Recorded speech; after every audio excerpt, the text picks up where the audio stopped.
नमस्कार मित्रांनो. आज आपण नवीन व्हिडिओमध्ये याबाबत चर्चा करणार आहोत की वॉटर प्युरिफायर कोणत्या कंपनीचं घेतलं पाहिजे किंवा कोणतं वॉटर प्युरिफायर तुमच्या पाण्यासाठी सुटेबल आहे.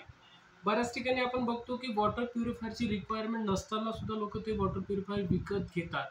पहिली गोष्ट, जेव्हा तुम्ही वॉटर प्युरिफायर घ्यायला जातात किंवा वॉटर प्युरिफायर घ्यायचं म्हणून मनात आणतात, तेव्हा समोर तुमच्या काही प्रश्न असतात. ते प्रश्न म्हणजे वॉटर प्युरिफायर घेताना पहिला प्रश्न असा येतो की तुमचा पाण्याचा सोर्स काय आहे?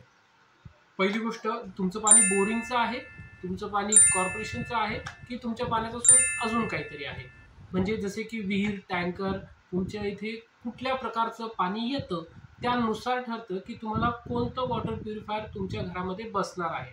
आता बऱ्याच ठिकाणी मार्केटमध्ये स्कॅम चाललेले असतात. ते स्कॅम कशा प्रकारचे असतात आपण हे येणाऱ्या पुढच्या व्हिडिओमध्ये बघणारच आहोत. आपण बघूया की आपल्याला वॉटर प्युरिफायर निवडायचं कसं आहे. म्हणजे जर आपल्या घरी वॉटर प्युरिफायर बसवायचं आहे तर ते निवडायचं कसं?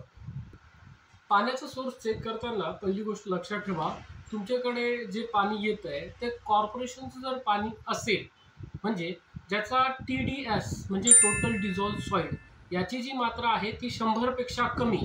आता काही ठिकाणी ही मात्रा कमी जास्त होते. आपल्याला पाण्याचं कन्झम्पशन जे आहे ते लिमिटेड प्रमाणात क्षार असलेलं तेच कन्झम्पशन आपल्याला करायचं आहे. जसं की तुम्ही बघू शकता, अशा प्रकारचं एक TDS मीटर येतं. या TDS मीटरमध्ये आपण पाण्याचं TDS लेवल चेक करू शकतो. म्हणजे काय, तर पाण्यामध्ये क्षारचं प्रमाण किती आहे. म्हणजे या पाण्यामध्ये जर 50, 60, 70, 80, 90, 100 पर्यंत जरी क्षार असतील तरी तुम्हाला आरोची गरज नाही.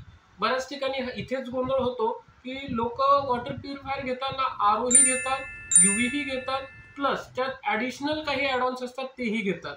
मात्र जर तुमच्याकडे जर पाण्याचा TDS हा 100 पेक्षा कमी आहे तर तुम्हाला आरोची गरज नाही. कारण आरो हे शरीरासाठी धोकादायक आहे. ते का, तर आपण व्हिडिओच्या माध्यमातून पुढे जाणून घेऊ. पहिली गोष्ट, तुम्ही तुमच्या पाण्याचा TDS चेक करता.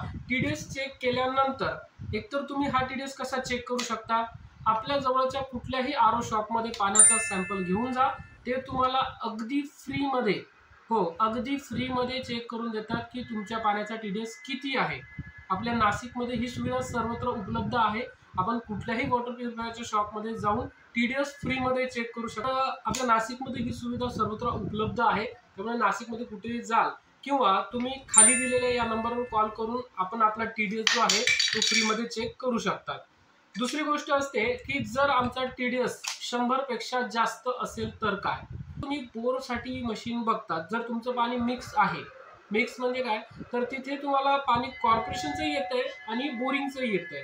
तर त्या ठिकाणी तुम्हाला मशीन सुद्धा मिक्स पाण्याचंच घ्यावं लागेल. जसे की RO प्लस UV. RO म्हणजे रिव्हर्स ऑस्मॉसिस, UV म्हणजे अल्ट्राव्हायोलेट. अल्ट्राव्हायोलेट काय करणार, तर अल्ट्राव्हायोलेटमध्ये ज्या मेन स्टेज असतात त्या 3 स्टेज असतात. कारण आपल्या पाण्यामध्ये प्रदूषणाचे जसे आपण लहानपणापासून शिकत आलोय, जलप्रदूषण, वायू प्रदूषण, ध्वनी प्रदूषण, तसंच जलप्रदूषणामध्ये 3 प्रकार पडतात. ते 3 प्रकार कोणते, तो पहिला असतो तो म्हणजे फिजिकल इम्प्युरिटी, दुसरा प्रकार असतो तो म्हणजे केमिकल इम्प्युरिटीज आणि तिसरा प्रकार असतो बॅक्टेरियल इम्प्युरिटीज.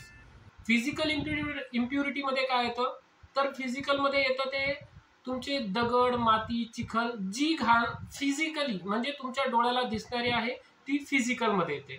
दुसरं म्हणजे केमिकल, जसं की पाण्यामध्ये रंग दिसतोय, पाण्याचा स्मेल येतोय किंवा पाण्याची टेस्ट नॉर्मलपेक्षा वेगळी